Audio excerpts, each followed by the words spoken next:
لیاری کی ایک گلی جہاں لوگ گول دائرہ بنا کر کھڑے تھے.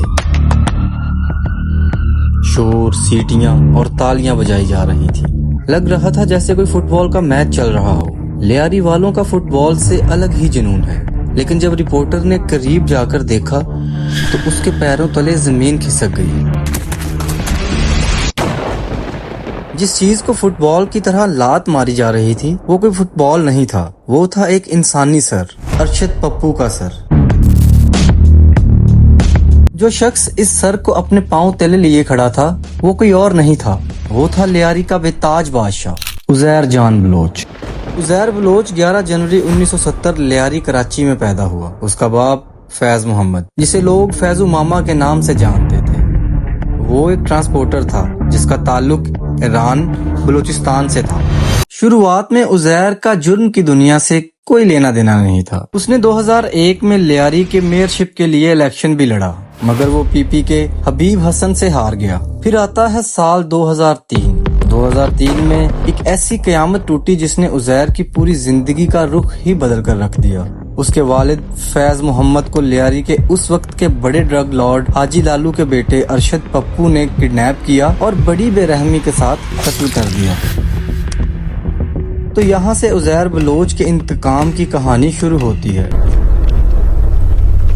شروع میں اس نے کورٹ کچہری کے چکر لگائے، لیکن جب حاجی لالو کے گینگ نے اسے دھمکیاں دینا شروع کی تو عزیر کو بہت جلد سمجھ آ گیا کہ یہاں انصاف قانون سے نہیں بلکہ طاقت سے ملے گا. عزیر کے سر پر ہاتھ رکھا رحمان ڈکیت نے، جو کہ پہلے ہی ارشد پپو کا دشمن تھا. ان دونوں گینگز کے درمیان لیاری کی سڑکوں پر اکثر خون کی ہولی کھیلی جاتی. رحمان نے عزیر کو اپنے گینگ میں شامل ہونے کی دعوت دی.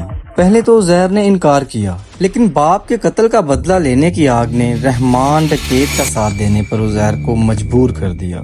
پھر کیا تھا، لیاری کی گلیاں جنگ کا میدان بن گئیں. سینکڑوں لوگ اس گینگ وار میں مارے گئے. پھر 2009 میں ایک پولیس مقابلے میں رحمان ڈکیت مارا جاتا ہے اور پورے گینگ کی کمان عزیر بلوچ کے ہاتھ میں آ جاتی ہے. اب عزیر صرف ایک گینگسٹر نہیں تھا بلکہ اب وہ پیپلز امن کمیٹی کا سربراہ بن گیا تھا اور سیاست میں بھی اس کی پکڑ مضبوط ہو گئی. لیکن عزیر اپنا اصل مقصد نہیں بھولا تھا. پھر آتا ہے سال 2013. عزیر کے گینگ نے ارشد پپو اور اس کے بھائی یاسر عرفات کو اغوا کیا. انہیں ایسی اذیت دی گئی جو سن کر روح کانپ جائے. ان کا سر قلم کر دیا گیا اور خبریں تو یہاں تک آئیں کہ عزیر اور بابا لاڈلا نے ان کے کٹے ہوئے سر کے ساتھ فٹ بال کھیلی اور ان کی لاشوں کو جلا کر راکھ کر دیا گیا. جب عزیر سے اس بارے میں پوچھا گیا تو اس نے صرف اتنا کہا، یہ کارما ہے، جیسا کرو گے ویسا بھرو گے. لیکن طاقت کا سورج ہمیشہ روشن نہیں رہتا.